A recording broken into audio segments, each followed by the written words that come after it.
Hello friends, इस video में हम लोग ये सैमसंग के बोर्ड का वोल्टेज डिस्ट्रीब्यूशन समझेंगे। ये जो बोर्ड है ज़्यादातर आपको 32 इंच में देखने को मिलेंगे और इसी से मिलता जुलता हुआ बोर्ड भी कई बार आपको 23 इंच में भी मिल जाता है, 40 इंच में भी मिल जाता है, जिसमें फुल एचडी पैनल लगा होता है। तो ये जो बोर्ड है फ्रेंड्स, ये 13 वोल्ट पे ऑपरेट होता है। यहाँ पे एसएमपीएस से केबल आता है। यहाँ पे ये जो छोटा छोटा एसएमडी कॉइल दिख रहे हैं, यहाँ पे 13 वोल्ट आते हैं। 13 वोल्ट यहाँ पे आने के बाद ये सब रेगुलेटर के माध्यम से वोल्टेज कम हो के फिर मेन आईसी में, बायोस में या अलग अलग सेक्शन में ये सप्लाई फिर से डिस्ट्रीब्यूट होता है। तो सबसे पहले यहाँ पे फ्रेंड्स 3.3 वोल्ट का रेगुलेटर ढूंढते हैं हम लोग। तो यहाँ पे आपको बायोस दिख रहा है, मेमोरी, ये 1 नंबर पिन है, यहाँ पे 8 नंबर पिन है।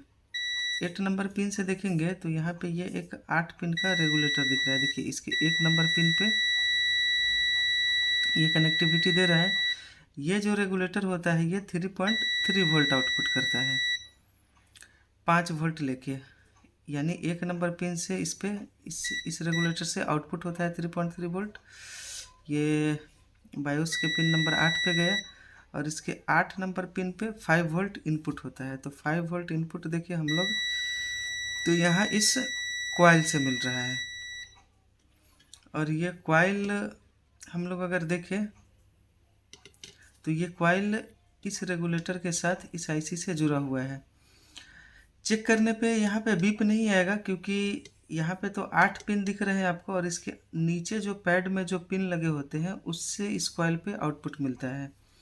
अगर इस रेगुलेटर में हम लोग इनपुट देखें तो इनपुट देखिए यहाँ से 13 वोल्ट यहाँ पे इनपुट हो रहे हैं और यहाँ से 5 वोल्ट निकल रहे हैं। 5 वोल्ट निकलने के बाद यही 5 वोल्ट ये रेगुलेटर के पिन नंबर 8 पे जा रहा है और यहाँ से ये 3.3 वोल्ट में कन्वर्ट होके ये आया बायोस आईसी पे।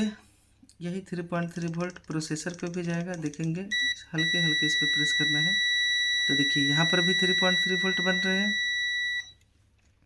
मतलब ये 13 से 5 वोल्ट और ये 5 वोल्ट से 3.3 वोल्ट। और 3.3 वोल्ट कहाँ गया? बायोस पे, प्रोसेसर पे अभी चेक किया ही था। और यही 3.3 वोल्ट आईआर सेंसर में भी जाएंगे।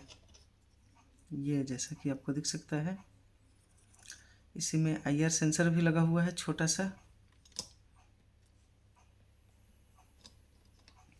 तो इसके कनेक्टर पे चेक करेंगे तो किसी पिन पे आपको ये सप्लाई मिलेगा।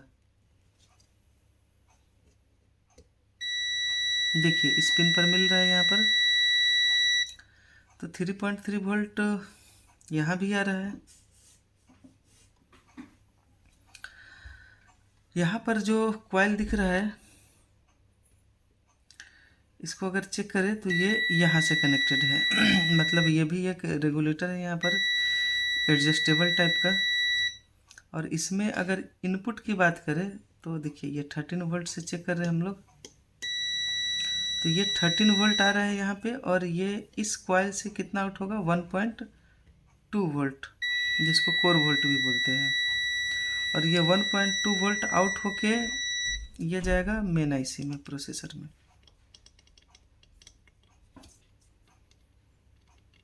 हल्के से टच करना है आपको। देखिए अभी ये बीप दिया, ठीक है। तो ये 13 से 5, ये 5 से 3.3 वोल्ट, ये 13 से 1.2 वोल्ट। अब यहाँ पर 2 रेगुलेटर और दिख रहे हैं 6 पिन का। ऐसा रेगुलेटर आपको ज़्यादातर सैमसंग के बोर्ड में ही मिलेगा और शायद ही किसी बोर्ड में हो, या लगभग नहीं ही मिलेगा दूसरे बोर्ड में। तो ये जो रेगुलेटर होता है इसमें देखेंगे तो ये एक तीर के जैसा शेप बना हुआ है। तो अगर आप देखिए तो तीर के लेफ्ट साइड इनपुट, तीर के राइट साइड आउटपुट। और आउटपुट के ऊपर का जो पिन होता है वो इनेबल पिन होता है और तीर के पीछे का पिन ये ग्राउंड होता है। देखिए तो एक रेगुलेटर 1.8 वोल्ट के लिए लगे हैं और एक रेगुलेटर 3.3 वोल्ट के लिए लगे हैं। चूँकि 3.3 वोल्ट यहाँ पर भी बन रहा है पहले से, और इसको अगर देखिए तो बायोस में जा रहा था, आईआर सेंसर पे जा रहा था, तो इस आधार पे हम लोग बोल सकते हैं कि ये स्टैंड बाई 3.3 वोल्ट है। और ये 1.2 वोल्ट जो है ये भी स्टैंड बाई में बनेगा, 5 वोल्ट भी स्टैंड बाई में बनेगा। अब ये दोनों से, एक से 3.3 निकल रहा है और एक से 1.8 निकल रहा है, ये दोनों वोल्ट आफ्टर स्टैंड बाई बनेंगे। तो अब यहाँ पर मसला है कि कैसे पता करें कि कौन 3.3 वोल्ट का है, कौन 1.8 वोल्ट का है। तो इसका सीधा सा सॉल्यूशन है कि जो भी 3.3 वोल्ट का रेगुलेटर होगा उसका आउटपुट यहाँ पर ऑडियो आईसी दिख रहा है, उसका आउटपुट यहाँ पर ऑडियो आईसी में जाएगा। तो इस रेगुलेटर से अगर चेक करें तो इसका आउटपुट देखिए, ऑडियो आईसी के अंदर मिल रहा है, बीप भी आ रहा है। तो इसका मतलब ये हुआ कि ये 3.3 वोल्ट का रेगुलेटर है, तो निश्चित रूप से ये 1.8 वोल्ट का ही होगा। अब ये 1.8 वोल्ट का होगा तो ये यकीनन मेन आईसी में ही जाएगा, प्रोसेसर में। तो आप चेक करके देख सकते हैं।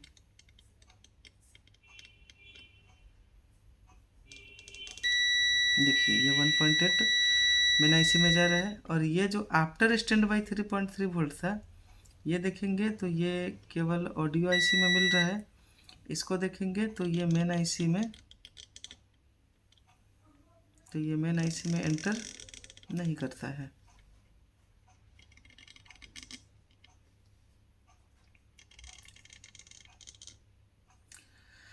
मतलब ये कि यहाँ पर इस रेगुलेटर का उपयोग स्पेशली ऑडियो आईसी को 3.3 वोल्ट देने के लिए किया गया है। हालांकि ऑडियो आईसी पे जो 3.3 वोल्ट आ रहा है ये ऑडियो आईसी का ऑपरेटिंग वोल्टेज नहीं है।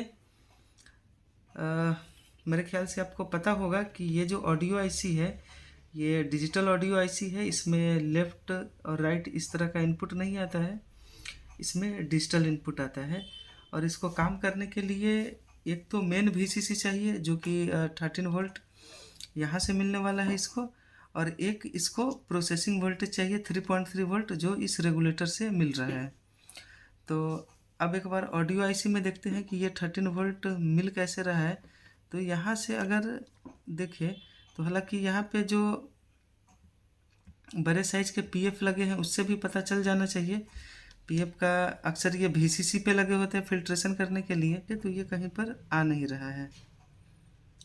तो अब थोड़ा सा देखिए, यहाँ पे एक 6 पिन का मॉसफेट लगा हुआ है। तो यहाँ पे आगे का चारों पिन आप चेक करेंगे तो चारों पिन आपस में ये बीप देगा। मतलब कि आगे का जो चारों पिन है वो ड्रेन पिन है। अगर ऊपर नीचे के डायरेक्शन में देखें तो ऊपर का चारों पिन ड्रेन पिन, नीचे से जो दाहिना पिन है वो सोर्स पिन है, ये पी चैनल मॉसफेट होता है। तो देखिए 13 वोल्ट इसके सोर्स में आ रहे हैं और फिर ये ड्रेन से आउट होके फिर ये ऑडियो आईसी को जाएगा।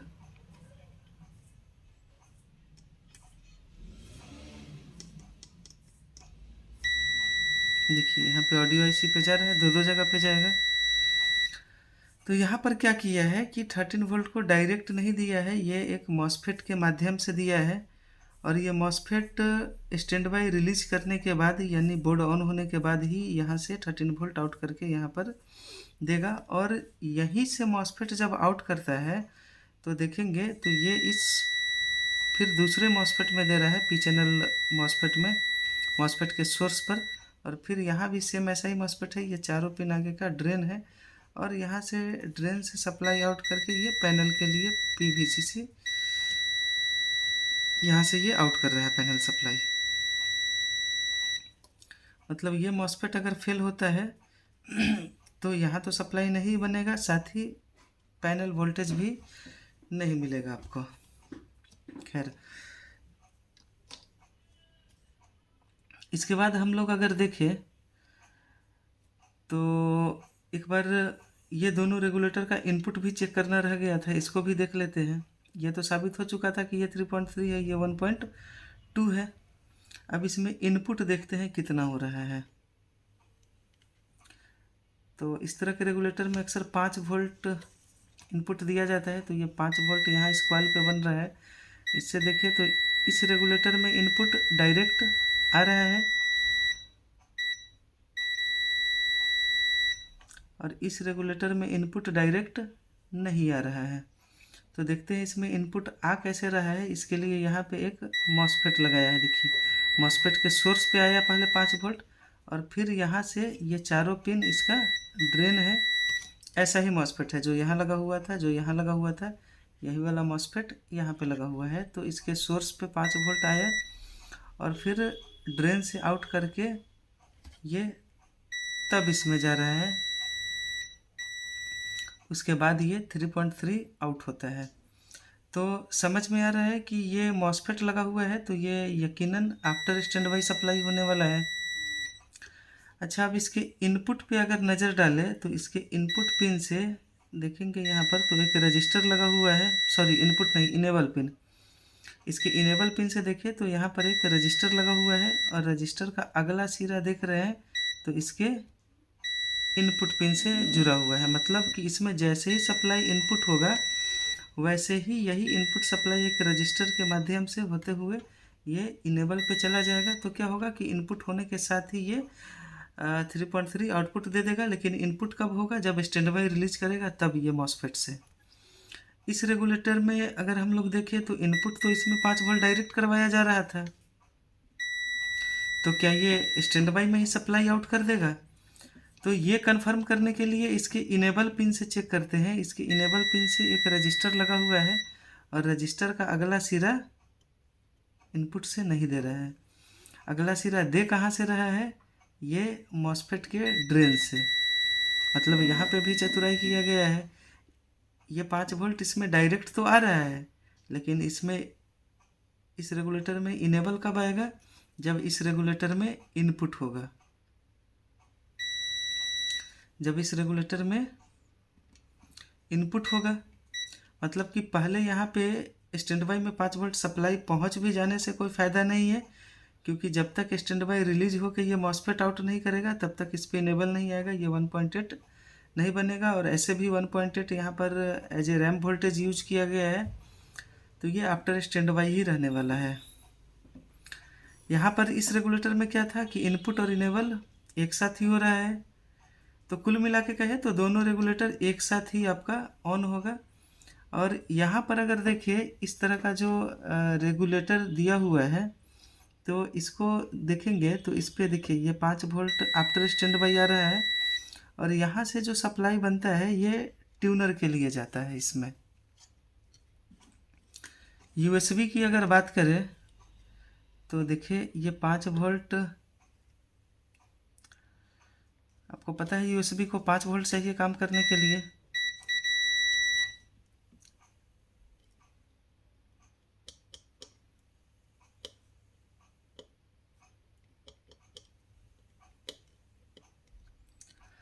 अच्छा, यहाँ से नहीं दे रहा है तो ये मॉसफेट से हम लोग देखें, यही 5 वोल्ट मॉसफेट से पास आउट होता है ना आफ्टर स्टैंड बाई।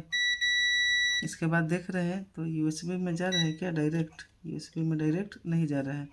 तो यहाँ से पास आउट होने के बाद फिर ये इस स्विचिंग आईसी में आ रहा है, 5 पिन स्विचिंग आईसी में, और फिर इसी के सामने वाले पिन से आउट होके ये आपका यूएसबी में जाएगा। देखिए ये ग्राउंड से नहीं टच हो रहा है, सॉरी, देखिए ये ग्राउंड से टच नहीं है, ये यहाँ से टच है। मतलब ये आईसी के इस पिन पे 5 वोल्ट आ रहा है और फिर ये यहाँ से आउट करके ये यूएसबी में चला जा रहा है।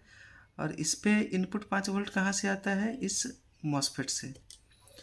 तो फ्रेंड्स बहुत ही सिंपल सा वोल्टेज डिस्ट्रीब्यूशन है इस बोर्ड का।